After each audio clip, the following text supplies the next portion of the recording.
becoming naturalized citizens. That's critical. They could live here, work, build the country. But legally, they could never belong, never be part of the political community, the civic body.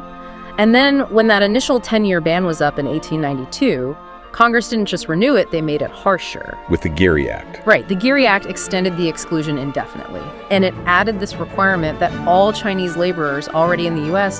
had to carry these certificates of residence, basically internal passports, if you recall, with that one, deportation.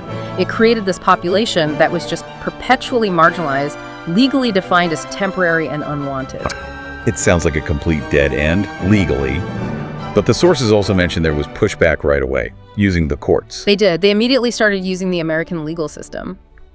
And sometimes they won, which is kind of amazing, though those wins were often fragile. There's a really important case from 1886, Yiquo v. Hopkins. What happened there? Okay, so San Francisco passed this ordinance about laundries. It said you needed a special permit if your laundry was in a wooden building. Sounds neutral, right? Okay. But in practice, permits were systematically denied only to Chinese laundry owners. Everyone else got them. So this guy, Yiquo, he fought it all the way to the Supreme Court. And he won. The Supreme Court ruled that even if a law looks neutral on paper, if it's applied in a discriminatory way against a specific race, it violates the 14th Amendment's Equal Protection Clause. Wow. So they used the core ideas of American equality to fight a law specifically designed to exclude them. Exactly. It showed incredible resilience using the master's tools, so to speak. But these legal battles, they couldn't erase the immense human cost. That's the heart of this narrative. Which brings us to someone like Ah Sin. Yeah. This is a story highlighted in the sources. A man who literally helped build the nation, worked on the Transcontinental Railroad, America's backbone.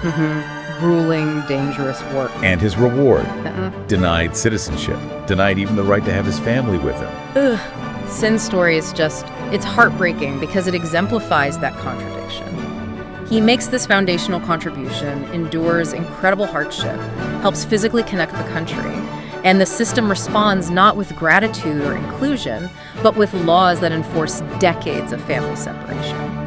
The Exclusion Act made it virtually impossible for wives and children to join the men already here. So it wasn't just about jobs, it was about preventing roots. Absolutely. It was about systematically stripping away their personhood, preventing the formation of stable families, stable communities, keeping them forever temporary, forever foreign. So as we move into the late 1800s, early 1900s, you see the direct result of that exclusion. If you can't integrate, if you're legally barred and physically threatened, you turn inward. You have to. And that's where these hidden communities come in, as the sources call them. The Chinatowns, San Francisco, New York, other cities.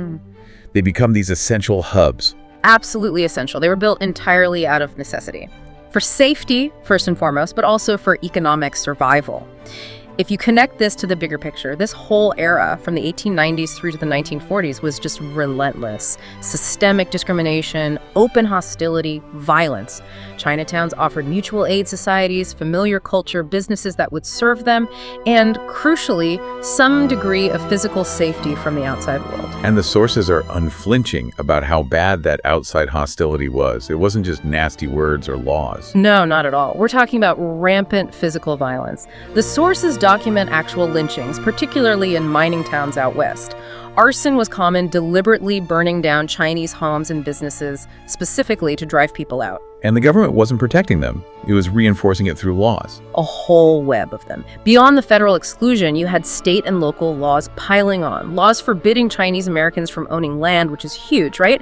That stops any kind of long-term wealth building across generations. Yeah, that's fundamental. And then there were the anti-miscegenation laws, banning marriage between Chinese and white Americans. That wasn't just social, it was about legally enforcing separation, preventing any kind of social integration or kinship ties. The clear goal was to keep them isolated and marginalized in every possible way.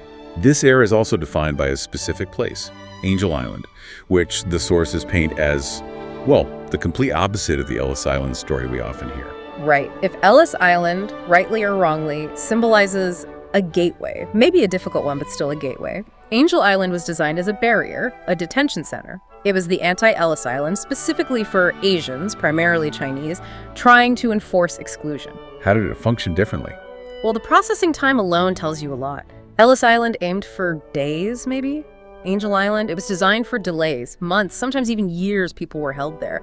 Its location, out in San Francisco Bay, that physical isolation was part of the psychological pressure. Terrible conditions too, right? Yeah, awful. Crowded barracks, poor sanitation, constant fear of sickness. And the interrogations were relentless. They were designed to break people, to catch them in tiny inconsistencies in their stories so they could be deported. And the most